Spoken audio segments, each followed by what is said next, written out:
Bonjour à tous, madame, messieurs. Nous sommes mardi et c'est la deuxième édition de la revue de la semaine. Donc, avec nos invités déjà sur ce plateau, les invités qui vont commenter, analyser, même décrypter l'actualité telle que traitée par la presse. Mais avant, la nouvelle expression titre sur la crise anglophone. Les sécessionnistes bravent le couvre-feu. C'est le grand titre du journal. C'est à lire en page 3 de ce numéro. Le même journal parle d'intention de vote. Un sondage prédit une chute de Paul Biya. En page 7 du journal, la nouvelle expression. Et on parle également des dégâts collatéraux. 6 écoles primaires fermées à Yaoundé pendant une semaine. Donc, les élèves des écoles publiques du centre de Bastos payent le prix d'abriter donc le bureau de vote du président de la République. C'est en page 7. Et on parle également de la campagne électorale dans le même journal. Le RDPC en difficulté à l'ouest du Cameroun. Les mandataires du parti au pouvoir peine donc à trouver des arguments solides pour appâter notamment les patients, les potentiels les électeurs sur le terrain. C'est en page 6 du journal. Et puis on parle toujours de la présidentielle. Qui sont les directeurs de campagne? C'est une question, c'est à lire en page 3 du journal. Et puis Ouest Littoral, dans les kiosques ce matin, parle de la présidentielle de dimanche prochain. Il faut enterrer le candidat unique. C'est le grand titre du journal ce matin. Le journal parle également des alliés objectifs de Paul Biya et présente donc les visages bien connus. Il y a bien entendu Manadi, Damon Damdjia, et puis Akedemouna, et bien entendu Ndifor qui sont là, qui sont des alliés selon le journal. Objectif de Paul Biya. Le journal parle également de la zone anglophone. Coup de feu, peur, en attendant Paul Biya, en page 3 dans le journal, disponible dans les kiosques ce matin. Le journal Info Matin parle de campagne électorale. Quand Esso devient subitement naïf, c'est ce que dit le journal en page 3.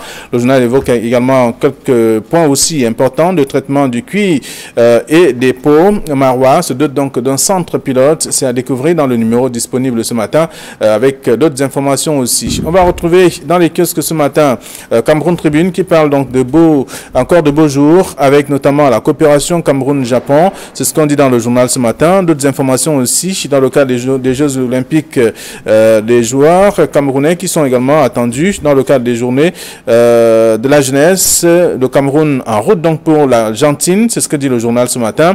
Je vous invite à lire l'article pour davantage comprendre. Le journal Le Quotidien de l'économie parle donc de présidentielle 2018. Grande insolite de campagne électorale. C'est à lire dans le numéro de ce matin. Le même journal parle également de l'emprunt obligataire avec l'emploi obligataire donc aujourd'hui 2014-2019 remboursé de moitié finalement. Qu'est-ce qui fait problème? La suite est à lire dans le journal Le Quotidien de l'économie. Et puis Camer Presse parle de la CAN 2019. La CAF veut gâcher la présidentielle dans notre pays. C'est ce que dit le journal. Le dossier à découvrir dans le numéro de ce matin. Le journal Le Messager qui est dans les kiosques parle de la présidentielle. Le gouvernement en flagrant délit de corruption. C'est ce que dit le journal avec également tout ce qui est fait. On a vu à travers le journal qu'il y a des choses, des actes qui sont posés et qui n'honorent pas la présidentielle au Cameroun, le processus électoral camerounais. C'est ce que dit le journal ce matin. Le journal s'intéresse aussi au 1er octobre 2018. Des morts enregistrés dans le nord-ouest. C'est dans le journal disponible ce matin dans les kiosques tout comme d'autres tabloïds. Voilà ce que la presse nous propose, celle que nous avons reçue à notre rédaction. Camille Nelly, bonjour et bienvenue. Bonjour Flavien Valondongo, bonjour téléspectateurs d'Equinox Télévision, bonjour Hippolyte Zangaou. Voilà, Sylvestre Hippolyte, bonjour. Bonjour Flavien, bonjour à vos téléspectateurs, bonjour à Camille, le doyen qui est en plateau. Voilà, avec vous nous allons faire le tour de quelques sujets traités par la presse ce matin. La nouvelle expression qui a titré sur la crise anglophone et comme vous le savez c'est un sujet qui fait le tour des tabloïds aujourd'hui après le 1er octobre qui était un jour très attendu par les Ambaboy, comme on les appelle. Oui, le 1er octobre, il faut dire que les services de sécurité étaient vraiment sur les dents et avaient hyper militarisé et la région du sud-ouest et la région du nord-ouest. Il y avait un déploiement extraordinaire et en plus, quand il faut ajouter cela, le couvre-feu ayant été institué par les deux gouverneurs des deux régions, ça veut dire que les militaires étaient pareils à toute éventualité. Malheureusement, il y a quand même eu des coups de feu qu'on a entendus par-ci. Il y a eu la maison de l'ancien ministre de la Justice, Benjamin Itoé, qui a été incendiée. Il y a eu quelques exactions. Bon, certainement, comme ces gars maîtrisent aussi bien les coins et recoins de leur brousse et de leur cambrousse, ils ont réussi à savoir qu'il se passe ici, il n'y a pas beaucoup de soldats par là, il y en a. Mais toujours est-il qu'ils ont fait donner quelques coups de feu en l'air, ils ont attaqué certaines... Est-ce que c'était à cause des restrictions, je veux dire, des décisions prises par les autorités administratives des deux localités, des deux régions? Il faut dire que les autorités administratives de ces deux régions savent très bien que depuis très longtemps, le 1er octobre est un jour emblématique pour cette clique de personnes qui estiment que c'est ce jour-là que le Cameroun a volé leur indépendance. Et forcément, vous vous souvenez que c'est l'année dernière, c'est le 1er octobre que les Ambazoniens ont clamé la date de naissance de leur pays. Donc, ils savaient très bien que quelque chose allait se passer aujourd'hui et ils se sont préparés. Ce n'est pas parce que les autorités administratives avaient mis un dispositif sécuritaire beaucoup plus renforcé, mais c'est parce qu'ils s'attendaient, et d'ailleurs les sécessionnistes avaient fait passer toutes sortes de messages, aussi bien dans les réseaux sociaux que dans leurs différents modules, que ce jour-là ils allaient manifester quoi qu'il arrive. Et vous savez très bien que nous le disons souvent ici, que les trois objectifs de ces combattants, c'est faire échouer la rentrée scolaire, manifester le 1er octobre et maintenant faire échouer l'élection présidentielle. Donc c'est leur objectif. Et maintenant, bon, les forces de défense sont en train d'essayer de faire leur job, mais il faut dire que ça a quand même été bien encerclé. Très bien. La nouvelle expression qui parle des sécessionnistes qui bravent le couvre-feu, Sylvestre, vous avez lu l'article dans la nouvelle expression, donc, et en même temps le journal Ouest Littoral qui parle de Zoom, qui parle de coup de feu, peur, en attendant l'arrivée du président de la République à Boya. Toutes ces localités, et on peut lire également dans le quotidien Le Messager de ce matin qu'il y a eu des morts pour ce 1er octobre, des morts enregistrés dans le nord-ouest. Est-ce que ces données, malgré notamment les rues qui ont été désertes toute la journée et avec le couvre-feu ou tout au moins les journées qui sont consacrées ici comme étant des villes mortes, le lundi précisément, les Ambazoniens ont réussi à hisser quand même leur drapeau à certains endroits. Vous savez, Flavien, quand même avant la naissance de cette crise qui secoue les régions anglophones aujourd'hui, la journée du 1er octobre a toujours eu un caractère particulier pour le nord-ouest et le sud-ouest. Vous savez que, en plus de ceux qui se sont constitués aujourd'hui dans cet état fantôme qu'ils appellent l'état de l'Ambazonie et eux-mêmes les Amba Boys, il y a toujours eu des mouvements, on va dire, qui se sont alliés dans le cadre de la revendication pour demander la souveraineté de cette partie du pays, qui ont toujours fait de la journée du 1er octobre une journée particulière. Et vous savez que depuis également la montée des exactions dans ces deux régions du Cameroun, avec ce que font ces séparatistes-là, il était normal que le gouvernement camerounais prenne des mesures spéciales, parce que ce qui a été fait, ce qui a été pris comme mesure, c'était justement en réponse éventuellement à ce qui pouvait se passer. Alors, est-ce que ces derniers n'ont pas pris ça, par exemple, comme un défi, en fait, du gouvernement qui venait empêcher qu'ils manifestent comme d'habitude? En fait, il faut dire que le gouvernement a pris cette mesure en réaction à ce qui s'était déjà dit, que ce soit dans les réseaux sociaux. Camille vous l'a dit tout à l'heure, il y a eu des annonces qui ont été faites par ces séparatistes-là pour cette journée du 1er octobre et dans la suite pour la présidentielle du 7 octobre prochain. Donc le gouvernement a pris des mesures appropriées justement pour essayer d'éviter ce qui s'est malheureusement passé. Et vous savez qu'en face, oui, quand vous savez qu'entre deux parties qui sont en conflit, il y a toujours une volonté de défiance. Vous savez, moi je prends des mesures pour vous empêcher de parvenir à vos fins. Vous également, vous faites tout pour essayer de mettre en place votre dictat. C'est ce qui s'est donc passé hier. Malheureusement, ça démontre simplement qu'à des moments, on peut encore avoir des failles dans le système de sécurité qui est mis en place. C'est clair que dans aucun système au monde, il y a un système de sécurité qui ne soit perfectible. Le nôtre se doit également d'être perfectible. Mais ce qui s'est passé hier veut simplement également dire qu'il faut davantage que peut-être pour la journée du 7 octobre demain, le 7 octobre prochain, qui est une journée quand même capitale pour la vie de toute la nation camerounaise, il faut davantage renforcer ces mesures pour qu'on n'arrive pas à ce qui s'est malheureusement produit dans le nord-ouest et le sud-ouest. Très bien. Alors, dans les couvre-feux, on a évoqué tout cela dans la presse ce matin, parlant de la nouvelle expression qui parle des sécessionnistes qui bravent le couvre-feu, et également dans le journal l'Ouest Littoral, coup de feu, peur, en attendant l'arrivée du président de la République. Va-t-il être à Boya? dans le sud-ouest. Il n'y a pas que Ouest Littoral qui l'annonce. Plusieurs tabloïds sont revenus sur ce rendez-vous. Est-ce que le chef de l'État va se rendre à Buea aujourd'hui? Ce serait une très bonne chose que le président de la République s'y rende. Ce serait vraiment une très bonne chose. Ce serait un grand coup politique. La presse s'est trompée quand même? Je ne sais pas. Vous savez, il y a des moments où la presse balance des informations pour peut-être suggérer au chef de l'État d'y aller. Et il n'aurait pas été mauvais il ne serait pas mauvais que le président de la République se rende soit à Buea, soit à Bamenda.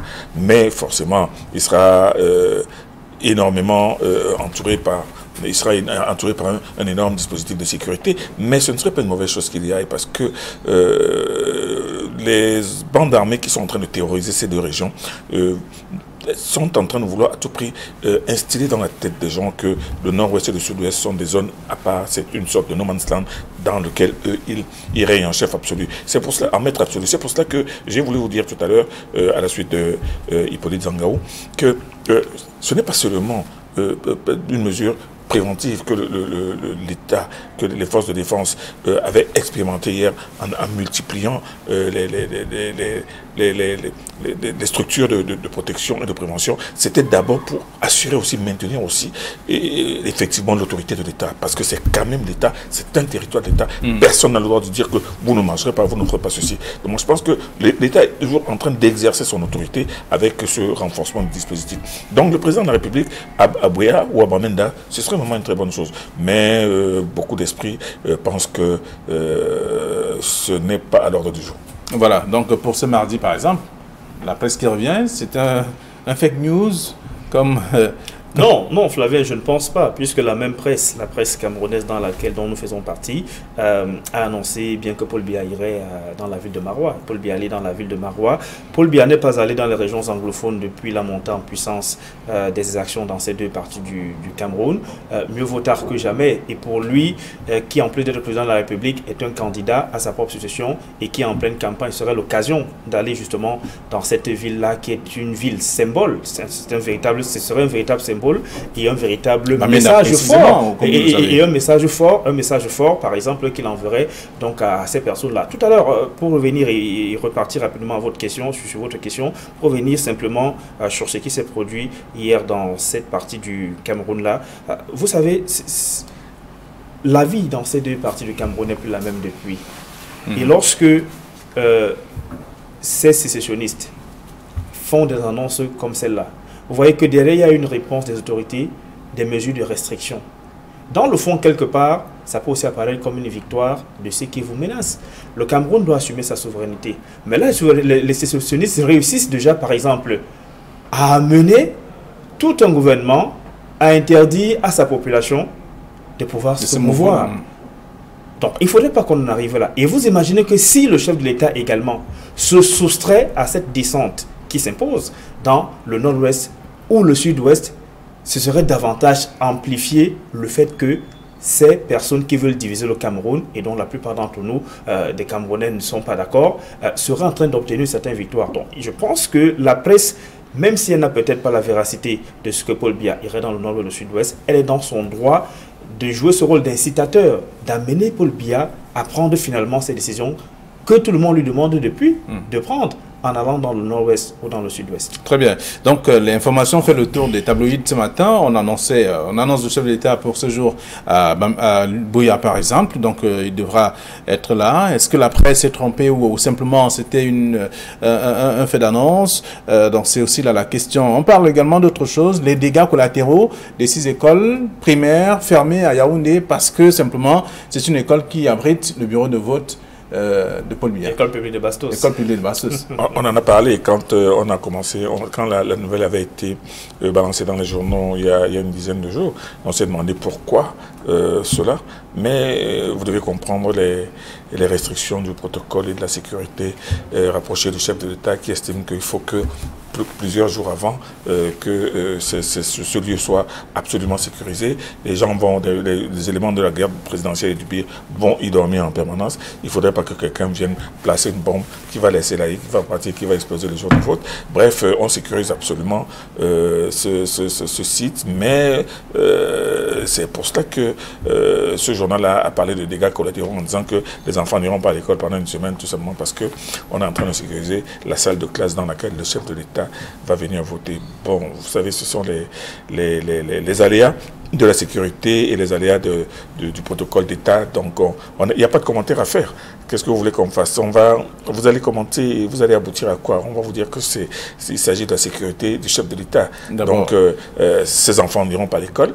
La raison est toute simple. Alors, les enfants vont faire une semaine sans aller à l'école, c'est un manque à gagner. Je n'irai pas dans le même sens que Camille, parce que pour Paul Biya qui est en campagne, et j'imagine que dans son programme de campagne, il y a une part belle qui est faite à l'éducation. Alors, vous ne pouvez pas dire que vous allez améliorer les conditions ou alors le système éducatif camerounais et empêcher en même temps aux élèves d'aller à l'école durant toute une semaine, parce que vous n'irez là-bas que pour à peine une trentaine de minutes juste pour jeter votre bulletin dans l'urne. Les mesures de sécurité pour assurer la sécurité d'un candidat ou alors pour assurer la sécurité à l'école publique de Bastos, où le président de la République ira voter dimanche prochain, à mon sens, même si peut-être on peut parfois ne pas être très impliqué dans les questions de sécurité, mais je ne pense pas que pour assurer la sécurité de Paul Biya le jour du vote, à ce bureau-là dans lequel il va aller, on a besoin de toute une semaine à envoyer la garde présidentielle, y camper, le BIG et tout le reste et empêcher les élèves d'aller à l'école. Non, on peut prendre des mesures. D'abord, il faut retenir que l'établissement de l'école est resté en chantier durant quelques jours. Justement, voilà, autre chose, parce qu'il n'y a pas que le volet sécuritaire qu'évoque Camille Hélène, il y a également que l'école publique de Bastos est en train de recevoir un coup de neuf. Pourquoi? Parce que le président de la République va y aller. Moi, on se pose la question de savoir, on a eu 3 mois de vacances scolaires. À ces 3 mois-là, est-ce qu'on ne pouvait pas remettre en neuf cette école-là? Est-ce qu'il a fallu attendre que Paul Biya annonce qu'on sache? Bon, c'est un fait que Paul Biya va aller voter là-bas pour qu'on renvoie les enfants à la maison toute une semaine durant et pour commencer à mettre des coups de peinture. Ce n'est pas mauvais en soi, parce que si la décision de Paul Biya peut quand même permettre que les choses changent, ça serait bien. Mais on aimerait bien on aimerait bien que si peut-être jamais il est réélu, qu'il multiplie les descentes, pas seulement à l'école publique de Bastos le jour de vote, mais un peu partout dans son pays. Quand il a ça permettra à ces écoles de revoir. Souvenez-vous que quand il prend le pouvoir, les comices agro-pastoraux se multiplient. C'était une tradition au Cameroun. Et on savait que chaque fois, quand le chef de l'État fait un déplacement bon comice agro-pastoral dans une ville, il y a le développement qui suivait. On a vu avec l'Est Cameroun, la route de la Goubertoire. Vous voyez comment Ebolo va reçu un coup de neuf, même si après son départ, il y a eu des chantiers qui n'ont pas vite avancé. Heureusement, ils sont en train d'être achevés. Quand il arrive à Douala pour la pose de la première pierre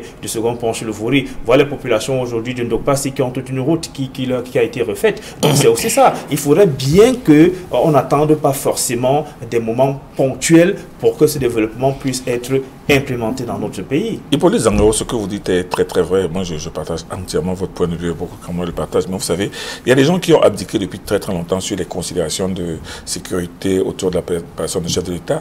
Et si vous voulez parler de si vous voulez vous émouvoir de cette école qui va être fermée pendant une semaine, qu'est-ce que vous allez encore dire à des gens qui sont incapables de traverser la ville de Douala pendant toute une journée, uniquement parce que le chef de l'État est en train de passer? Ça, c'est des choses sur lesquelles aussi les gens... C'est récurrent à Yaoundé. Les gens glosent régulièrement. Comment se fait-il? Est-ce qu'on ne peut pas laisser qu'une heure avant? Non, on bloque la route depuis le matin jusqu'à 17h. Or, le président de la République sort à 16h, mais depuis le matin, vous ne pouvez pas traverser la ville. Alors, est-ce que les gens ont démissionné depuis très très longtemps, ont abdiqué sur la réflexion, ils se disent tout simplement que c'est le protocole d'État, c'est la sécurité de l'État, c'est eux qui décident comme ça? Qu'est-ce que vous voulez dire? Il n'y a rien à dire.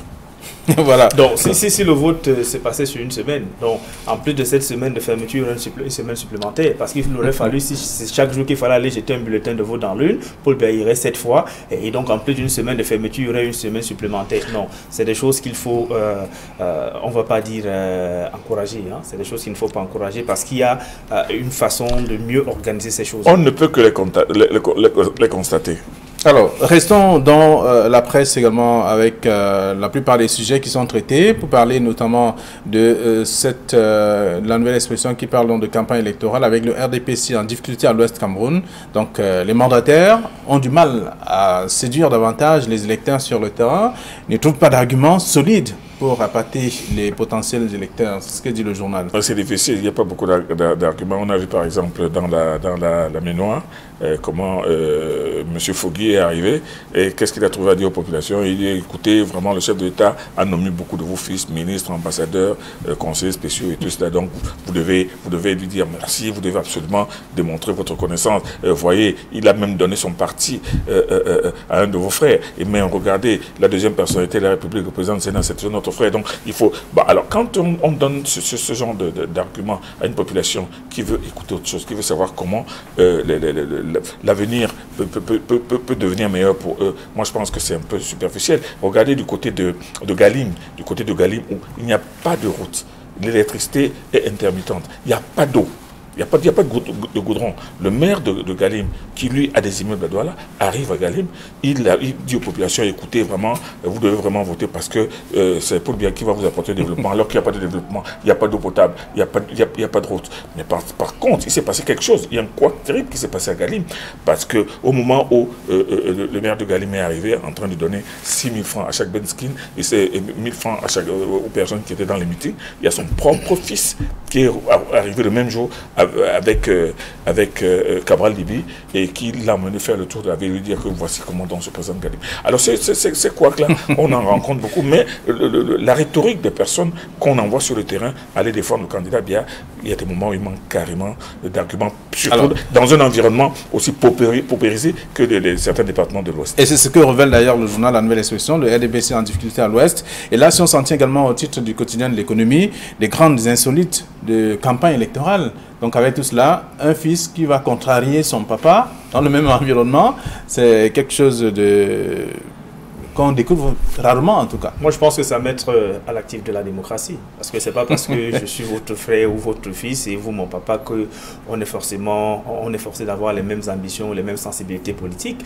Si son fils est proche de Cabral Libi et que dans cette approche il a choisi plutôt de faire le tour de la ville avec Cabral Libi pour que son candidat qu'il espère qui sera président touche du doigt les réalités que vivent ces populations, ce n'est pas une mauvaise chose. Maintenant, il faut comprendre également avec ce titre de la Nouvelle Expression que pour beaucoup aujourd'hui, il y a un certain discours qui ne passe plus, le discours de l'illusion, comme beaucoup l'interprètent. Ce n'est pas la première fois que ces populations, précisément celles de la région de l'Ouest, reçoivent voilà, les personnalités de ce parti politique qui viennent leur tenir un discours et après ces populations ne voient pas la matérialisation de ce qui leur a été dit. Et ne reviennent que 7 ans plus tard. 7 ans plus tard. Vous voyez aujourd'hui, et vous savez que parfois dans ce jeu politique on a l'impression que ce qu'on promet, il ne faut jamais le réaliser pour que lorsque viendront encore les élections, on ait encore de la matière pour faire des propositions. Aujourd'hui c'est un discours qui pour beaucoup ne passe plus, c'est un discours qu'il met dans le cadre de l'illusion. Aujourd'hui, chacun veut absolument être fidèle à sa sensibilité et fidèle à ses principes. En même temps, il ne faut pas forcément être, on va dire, peindre un tableau noir sur ce qui se passe dans la région de l'Ouest avec la campagne que mène ce parti politique-là sur le terrain. Parce que si à côté, vous en avez qui sont sceptiques et qui n'adhèrent pas à ce qui leur est dit, vous en avez qui sont encore favorables à ce que disent les militants de ce parti politique-là. D'accord. Alors, donc on peut lui faire le tour également du sujet dans le journal La Nouvelle Expression, parlant du RDPC en difficulté à l'Ouest du Cameroun.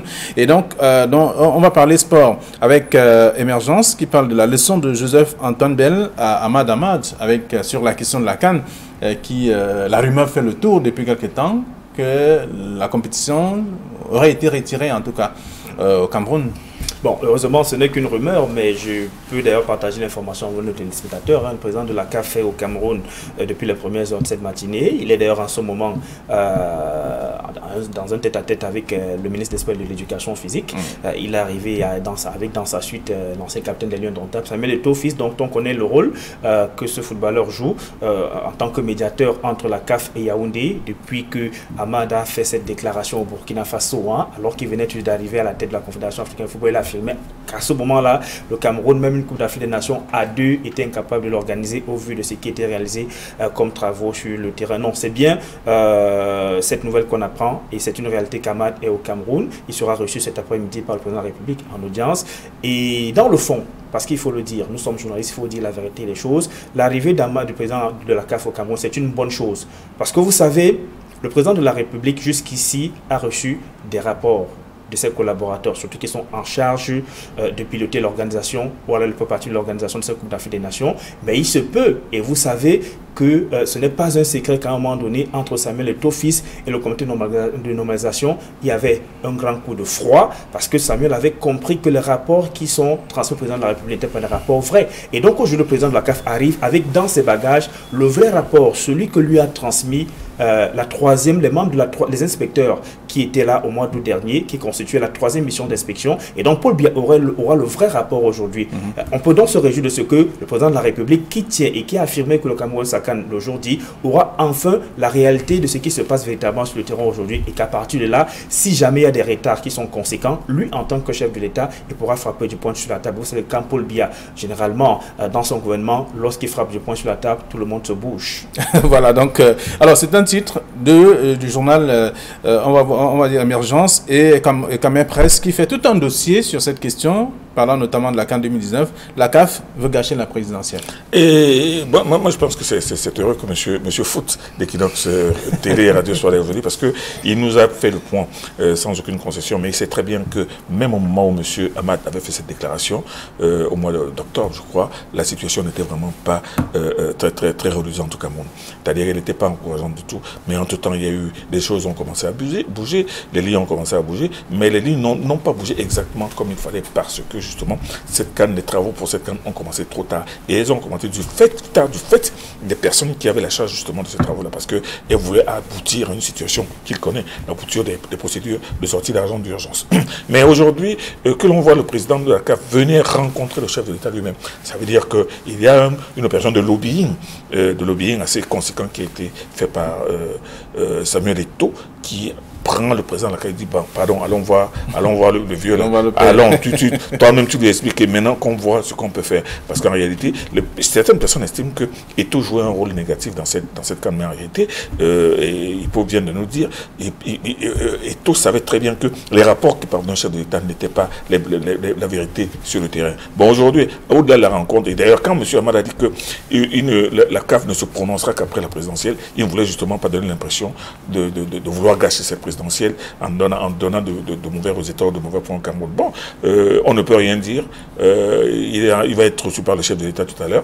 On verra bien ce qui va sortir de là. Mais moi, je pense qu'après cette rencontre entre le président de la CAF et le président de la République, on va assister certainement à une nouvelle accélération des travaux, parce que ce n'est pas encore désespéré, mais ce n'est pas non plus tellement encourageant. Oui, parce qu'aussi, il faut le dire, hein, ce n'est pas au président de la CAF de décider, parce que la CAF est une institution. C'est une commission. Et voilà, et il y a tout un processus d'abord pour attribuer l'organisation de la CAN à un pays, et ensuite pour retirer l'organisation de la CAN à ce pays-là. C'est le comité exécutif qui va en décider, même si Hamad aujourd'hui, au sorti de son audience avec Paul Biya, affirmait devant les micros que le Cameroun va organiser sa CAN. Ce ne serait pas encore acté, parce qu'il faudra attendre que le comité exécutif qu'il préside se prononce finalement sur le cas Cameroun. Alors il y a un titre d'un journal qui m'a intéressé hier, Mutation en l'occurrence, qui parlait de la CAF joue avec les nerfs des Camerounais. Ce n'est pas faux, hein.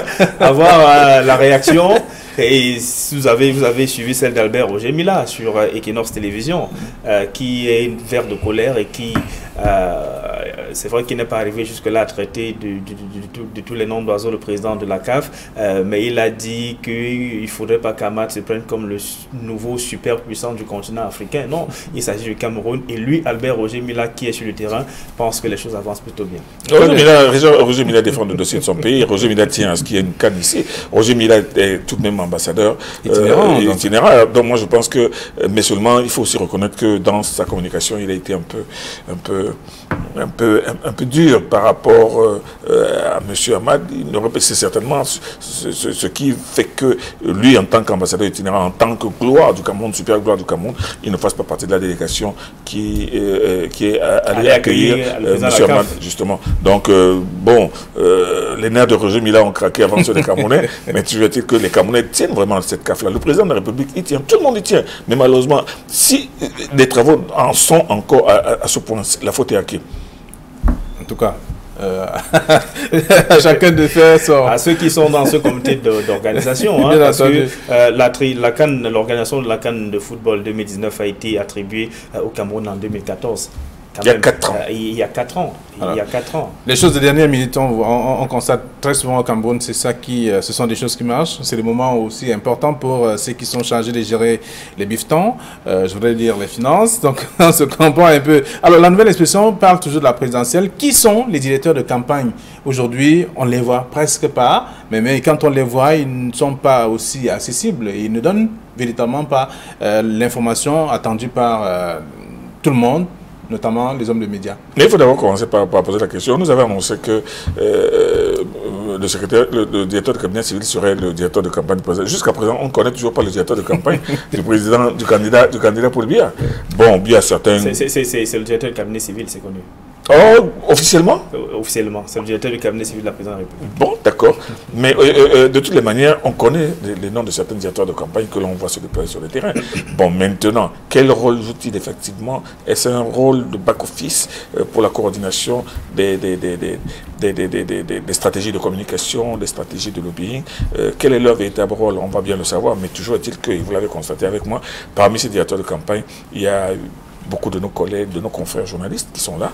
Bon, on a vu aussi un directeur de campagne, un transfuge du RDPC, qui a eu maille à partir avec justement, qui s'est retrouvé en indélicatesse avec la justice pour un dossier pour lequel d'ailleurs il a été relaxé par la suite, mais qui a une forte personnalité, qui a fait beaucoup de bruit dans ce pays et qui est le directeur de campagne de l'un des candidats. Bon, alors, les directeurs de campagne, comme vous dites, quel est leur rôle, quelle est leur fonction et quelle est leur emprise? Dans une série, en tout cas, entamée depuis quelques jours, pour comprendre un peu le rôle que jouent ces directeurs de campagne auprès des candidats. Justement, certains vont penser ce matin, Flavien, que je suis dû, mais en tant que journaliste, nous sommes sur le terrain.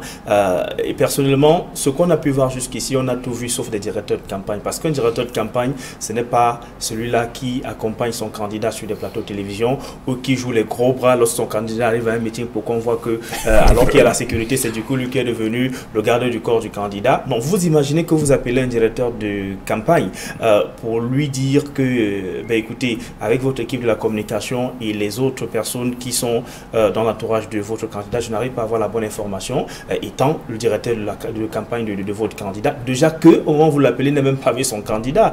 Mais quand même, vous dites qu'il peut avoir la bonne information que les autres n'ont pas. À lui de vous répondre que pourquoi c'est seulement mon candidat que vous intéressez. Pourquoi pas c'est un autre candidat qui est absent sur le terrain depuis. Et vous vous posez la question, ça va, mais attention, ça c'est un directeur de campagne bien qui est en train de vous répondre là, alors que vous êtes un acteur des médias et qu'en ce moment, tout le monde, en tout cas tous les candidats sont dans une période qu'on appelle, la période de campagne électorale, c'est une période de propagande. Alors, quand même un directeur de campagne, quand un journaliste vous appelle, qui plus a besoin des informations pour traiter de l'actualité de votre candidat et que vous lui envoyez une réponse pareille, ça veut simplement dire que vous ne savez même pas quel est votre rôle. Tout à fait. Alors donc, et c'est la raison pour laquelle la nouvelle expression est dans sa série, en tout cas pose la question de savoir ce matin, qui sont les directeurs de campagne, quel est leur rôle véritable? C'est en page 3 du journal, vous pourrez davantage lire et comprendre un peu le traitement qui a été réservé à ce sujet.